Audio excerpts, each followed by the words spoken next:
வாழ்க வளமுடன். ரமண மகரிஷி சொன்ன ஒரு முக்கியமான கருத்தை பொறுத்து தான் இன்றைக்கி நம்ம பார்க்க போகிறோம். உங்களுக்கு தேவையான ஆன்மீக வாழ்க்கை அப்படிங்கிறது எந்த ஒரு செயலுக்கும் எதிர்வினையாற்றாமல் இருக்கிறது தான் அப்படின்னு சொல்கிறார்.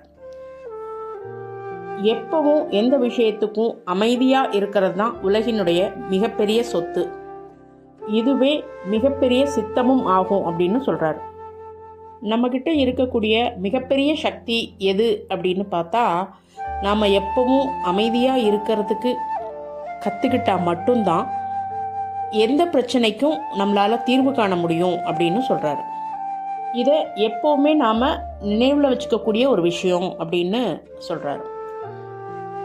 இன்னும் முழுவதுமாக அமைதியாக இருக்கும்போது நேரமே நின்றுடும் அப்படின்னு சொல்கிறாரு. நேரம் அப்படிங்கிறது ஒன்றுமே இல்லை. அப்படி ஒன்றுமே இல்லாத இருக்கும் பொழுது கர்மாவும் நின்று போயிடும், சம்ஸ்காரங்களும் நின்றுடும். சம்ஸ்காரம் இருந்தால் தானே கர்மா உருவாகும். ஸோ எல்லாமே வெறுமையாயிடும் அப்படின்னு சொல்கிறாரு. நீங்கள் அமைதியாக இருக்கும்போது பிரபஞ்சத்தின் முழு ஆற்றலுடன் ஒன்று இருக்க முடியும். அப்போது எல்லாம் உங்களுக்கு நன்றாகவே நடக்கும். அமைதியாக இருக்கிறது அப்படின்னா எப்பயுமே நாம் நம்ம கட்டுப்பாட்டில் இருக்கிறதா அர்த்தமாகும் அப்படின்னு சொல்கிறாரு. நாளைக்கு என்ன நடக்க போகுது அப்படின்னும், எந்த சூழ்நிலையில் எப்படிப்பட்ட விளைவு வரும் அப்படின்னும் நாம் எதை பொறுத்தும் கவலைப்பட வேண்டிய அவசியம் இருக்காது அப்படின்னு சொல்கிறார். இன்னும் சொல்கிறாரு, அமைதியாக இருக்கிறது அப்படிங்கிறது எல்லாமே சரிதான், எல்லா வேலையும் ரொம்ப சரியாக நடக்கும், கவலைப்படுறதுக்கு ஒன்றுமே இல்லை, வருத்தப்படுறதுக்கும் ஒன்றுமே இல்லை அப்படின்னு சொல்கிறாரு.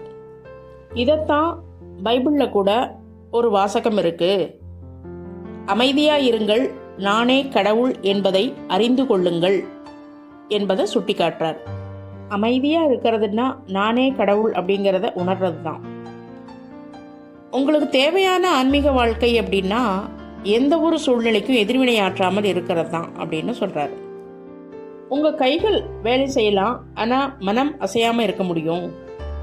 நீ ஒருபோதும் அசையாதவன் என்பதை நினைவில் கொள் என்பதை ரமண பகவான் அழுத்தம் திருத்தமாக கூறுகிறார்.